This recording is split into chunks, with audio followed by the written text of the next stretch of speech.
बिस्मिल्लाहिर्रहमानिर्रहीम। हम इस वक्त नेशापुर में कदमगाह इमाम अली रज़ा अलैहिस्सलाम पे हैं। ये वो जगह है जो जनाब इमाम रज़ा अलैहिस्सलाम के चश्मे के उन्वान से मशहूर है। आप इस फोटो में दोनों चीज़ें देख सकते हैं। इस वक्त नहजुल बलागा के कलाम की अहमियत जानने के लिए एक खूबसूरत हदीस जो मैं अर्ज़ करूँगा कि हमारे बच्चे को याद होना चाहिए। यह है इमाम अली रज़ा अलैहिस्सलाम से मनक़ूल एक फरमान जो सिलसिलतुज़ ज़हब यानी एक सुनहरी कड़ी की सूरत में इमाम अली रज़ा अलैहिस्सलाम फरमाते हैं मैंने अपने बाबा मूसा काज़िम से सुना। इमाम फरमाते हैं मैंने अपने बाबा जाफ़र सादिक से सुना। इमाम जाफ़र सादिक फरमाते हैं मैंने अपने बाबा मोहम्मद बाकिर से सुना। इमाम फरमाते हैं मैंने अपने बाबा ज़ैनुल आबिदीन से सुना। इमाम फरमाते हैं मैंने अपने बाबा हुसैन से सुना। इमाम हुसैन फरमाते हैं मैंने अपने बाबा अली से सुना।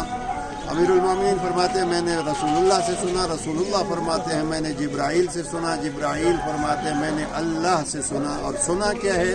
ये सुनहरी कड़ी के बाद फरमाते हैं कि ला इलाहा इल्लल्लाह का कलमा हमारा किला है और जो इस किले में दाखिल हो गया वो अजाब से महफूज हो गया।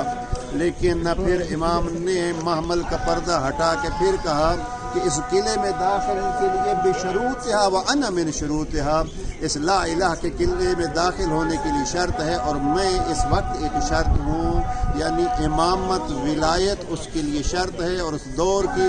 और यहाँ इस सरजमीन में जो शर्त थी वो इमाम अली इब्न मूसा रज़ा थे। अब ये एक हदीस जो इमाम रज़ा अलैहिस्सलाम से मनक़ूल है, इस एक हदीस को हम दुनिया भर में विलायत के उन्वान से इमामत के उन्वान से पेश कर सकते हैं। आइए हम ये भी कोशिश करें कि अपने मासूम इमामों के इस कलाम को आम करें और उसी कलाम का एक हिस्सा नहजुल बलागा है, नहजुल बलागा को आम करें ताकि दुनिया वालों को पता चले कि इस मासूम घराने के कलाम में कितनी अहमियत है। इसलिए कि खुतबा 230 में अमीरुल मोमिनीन फरमाते हैं इन्ना नहनु लउमराउल कलाम, हम कलाम के अमीर हैं। दुनिया कलाम के अगर हुक्मरान देखना है तो इमाम फरमाते हैं हम अहले बैत हैं। परवरदिगार अहले बैत के कलाम से हमें ज़्यादा से ज़्यादा इस्तिफ़ादा की तौफ़ीक नसीब फरमाए। अस्सलामु अलैकुम व रहमतुल्लाह।